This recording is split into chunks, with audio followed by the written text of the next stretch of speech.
Ingliz tilini yaxshi tushunasiz, grammatikasini, ko'p so'zlarning tarjimasini bilasiz, lekin o'zingiz xohlaganidek gapira olmaysiz. Stop Obama to help the Muslim Brotherhood. Nimaga? Chunki grammatikani bilish, ko'p so'z yodlash va ravon gapirish umuman boshqa narsa. Bu videoda men sizlarga speakingni yaxshilash uchun yangi, sodda, lekin rostdan ham ishlaydigan 3 ta usulni tushuntirib beraman. Bu 3 usullardan biri ravonligingizni oshirsa, yana biri grammatik aniqligingizga yordam beradi. Yana biri esa tez fikrlashni shakllantiradi. Xuddi sport zalida yelka, qo'l, oyoqqa ishlab butun tana rivojlantirgandek, speakingni ham har tomonlama rivojlantirishimiz kerak. Shu sababdan videodagi faqatgina bitta usulga emas, barcha usullarga e'tibor qaratib, ular ustida ishlashni tavsiya qilaman.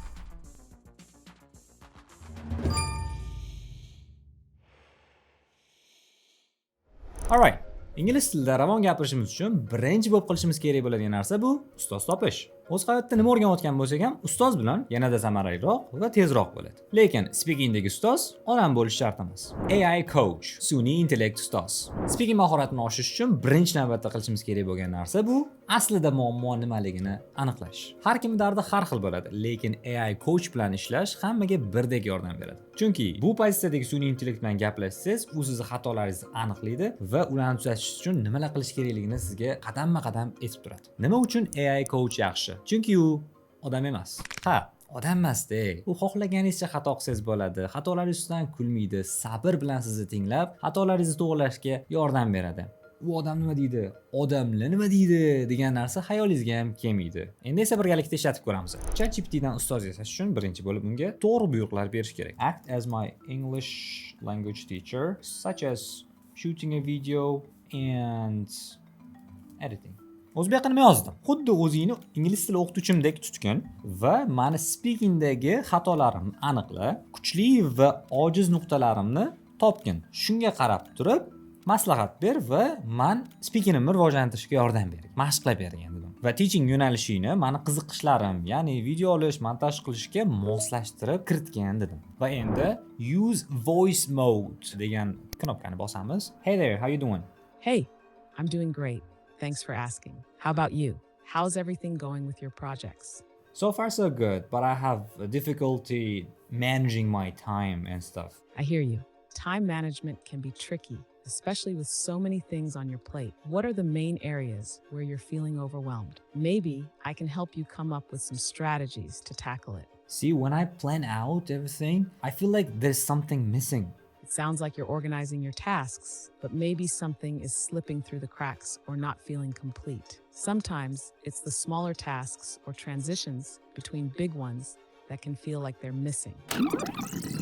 So nothing feels overwhelming. Does that sound like something that could work for you? Absolutely. I'm glad that makes sense. Hey, hold on. Sure, Hold on, I'll hold give on. you some feedback on your overall approach, thoughts and Wait, ideas shut directly, up. which makes Shut your up. communication efficient. The only thing I'd recommend. So depending on the conversation we have had up until now, give me feedback on my pronunciation and speaking in general. Based on our conversation so far, your speaking and pronunciation seem clear and natural when it comes to written communication. Recommendations: practice speaking in full sentences when you have the chance. Even though you're doing well with short sentences, extending them a little can help with fluency. Try recording yourself when you speak and listen for spots where you could connect your ideas better, e.g., using more linking words or slightly more complex sentence structures. Mana guvoh bo'lganinglardek, AI coach menga e'tibor qaratishim kerak bo'lgan nuqtalarni, kuchli tomonlarimni va agar e'tibor qaratib ularni ustida ishlasam, yanada yaxshiroq bo'lishi mumkin bo'lgan qismlarni,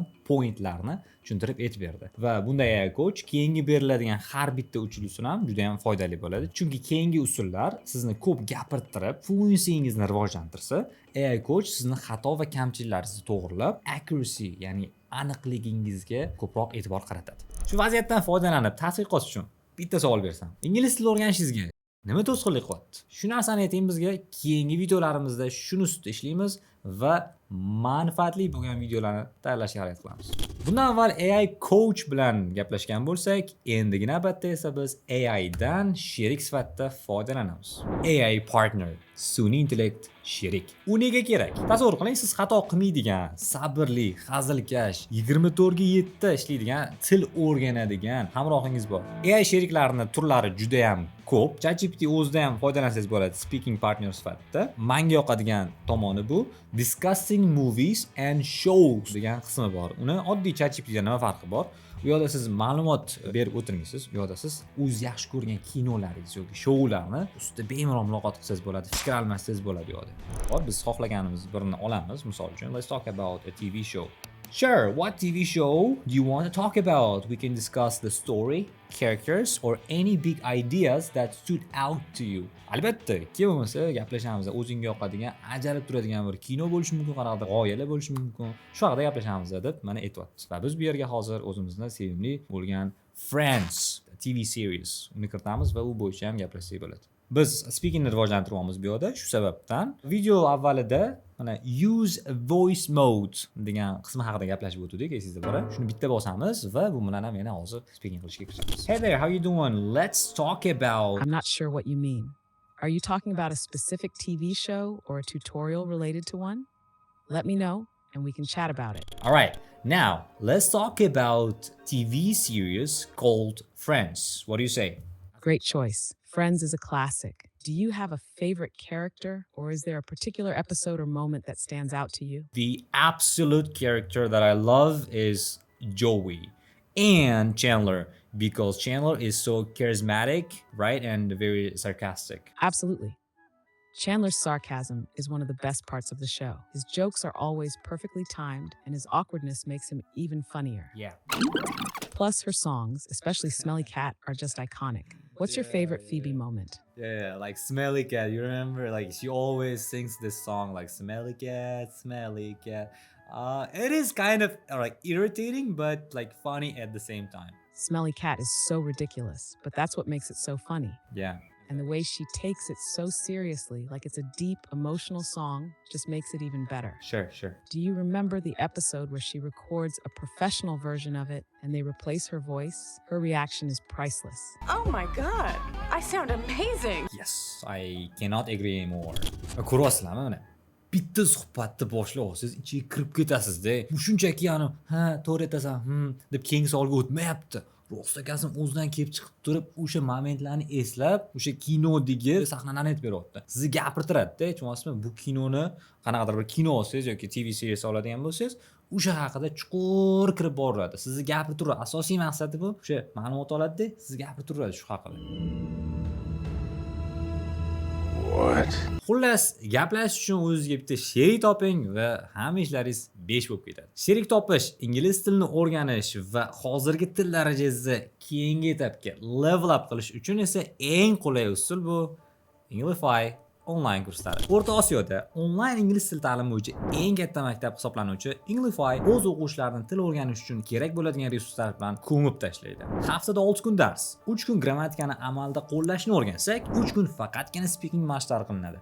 Va eng noyobi Inglify maxsus ilovasi. Ilova ichida har bir daraja uchun serial ko'rinishdagi video darslar tayyorlangan. POV formatdagi bunday darslarni siz shunchaki tomosha qilmaysiz, balki o'zingiz ham qatnashasiz. Bizda qaynoq yangilik. Inglify ilovasida siz uchun maxsus podkastlar joylangan. Ya'ni siz darajangiz qanaqa bo'lishidan qat'iy nazar, xoh beginner bo'lsin, xoh elementary, xoh pre-intermediate, IELTS. Biz o'zimiz sizni darajangizga moslashtirgan holatda podkastlar yozganmiz o'tdi. Siz xayolingizda podkastlar qiyin bo'ladi, o'tda native speakerlar tez gapiradi, tushunmay qolamiz bo'lasizmi? Muammosiz, sizni darajangizga moslangan podkastlar ham mavjud. Beginnermisiz? Beginner darajasiga mos bo'lgan podkastimiz bor. Elementary? Albatta elementaryga ham bor. Yuqoriroq darajalarga moslangan, shaxsan o'zimiz qilgan podkastlar ham bor. Bemalol ko'rsangiz bo'ladi. Tushuna olasiz. Ishoning, tushuna olasiz. Stay in bed. You don't get up. You sleep, and then at 12, you get up. Okay. and you go to this meeting with your friend and you eat. Kinoni yanada yaxshiroq tushunib ko'rishingiz uchun Teacher Azam va maxsus mehmonlarimiz sharhidagi kino izoh rukni bor. Bu videolarda siz kinolarni ingliz tilida subtitri bilan ko'rasiz. Film orasida spikerlarimiz sahnalarni sharhlab, u epizodda nimalar bo'lganini muhokama qilishadi va murakkabroq so'z, gaplar, jumlalarni tarjima qilib tushuntirib berishadi. Mana shunday imkoniyatlardan foydalangan holatda hozirgi kungacha 10 mingdan ortiq o'quvchilar bizning kurslarimizda o'qishdi va hozirgi kunda 1800 dan ortiq aktiv o'quvchilar biz bilan ingliz tilini o'ynab o'rganishmoqda. Agar siz ham ular safiga qo'shilmoqchi bo'lsangiz, video tavsifidagi havola orqali o'tib, to'liqroq ma'lumotga ega bo'ling. Inglify bilan ingliz tilini eng qulay vaqtda, eng qulay joyda o'rganing. Shadowing texnique, taqlid qilish usuli. Ravon gapirish haqidagi deyarli hamma videoda ko'rgan o'sha shadowing texnique bu eng oson va eng samaralisi hisoblanadi. O'zi bu usul ingliz tilida zo'r gapiradigan bitta odam videosini olish va o'sha inson kabi gapirishga harakat qilishdan iboratda, ya'ni taqlid qilish. U sizga talaffuz, intonatsiya, umumiy gapirishingizni ravon qilishga yordam beradi. Hammasi oddiy. Birinchi bo'lib o'zingiz yoqtiradigan dialektni tanlaysiz, ya'ni shevani tanlaysiz. Bu shevada so'zlashadigan mashhurlar ro'yxatini qidirasiz. Ularning orasidan o'zingizga eng yoqqanini emas, balki sof ingliz tilida chiroyli gapiradiganini tanlaysiz. Keyin esa u shaxsning intervyu, podkast yoki qaysidir speechini tanlab play'ni bosasiz.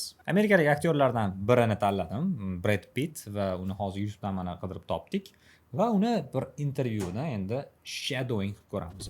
What's What's the Spanish Spanish version of a